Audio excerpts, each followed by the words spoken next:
জীবনে ওমর রাদিয়াল্লাহু বলেন 1-2 বার নয়, 5-7 বার নয়, বরং এর চেয়ে বেশি বার আমি রাসূল সাল্লাল্লাহু আলাইহি সাল্লামকে বলতে শুনেছি যে বনী ইসরাইলে কিফল নামে এক ব্যক্তি ছিল, সে কখনো গুনাহর কাজ ছাড়তো না। একবার এক মহিলা অভাবে পড়ে তার কাছে আসে। সে বেবিচারের শর্তে 60 দিনের স্বর্ণ মুদ্রা দেয়। যখন সে মহিলাটির সাথে বদ কাজ করার উদ্দেশ্য হলো, তখন মহিলাটি আল্লাহর ভয়ে কেঁদে ফেললো। লোকটি বলল, তুমি কাঁদছো কেন? আমি কি তোমাকে জবরদস্তি করছি? মহিলাটি বলল, না, আমি এই গুনাহর কাজ কখনো করি নাই, আজ কেবল অভাবের তাড়নায় পড়ে এতে বাধ্য হচ্ছি। লোকটি বলল, অভাবের তাড়নায় পড়ে তুমি এসেছো, অথচ কখনো তা করোনি, যাও তোমাকে ছেড়ে দিলাম, দিনারগুলো তোমারই। সে আরো বলল, আল্লাহর কসম, এরপর আমি কখনো আল্লাহর নফরমানি করব না। ওই রাতেই কিফল মারা যায়। সকালে তার ঘরের দরজায় লেখা ছিল, আল্লাহ তাআলা কিফলকে মাফ করে দিয়েছেন। তো অনেক কম দিনে অনেক তাড়াতাড়ি আমাকে 10K ফলোয়ার্স কমপ্লিট করে দিয়েছেন। তো আপনাকে প্রতি আমার ভালোবাসা অবিরাম, বইলা বুঝাইতে পারবো না।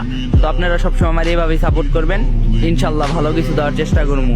أنت فكر ما عبرت عنها بنيت المجد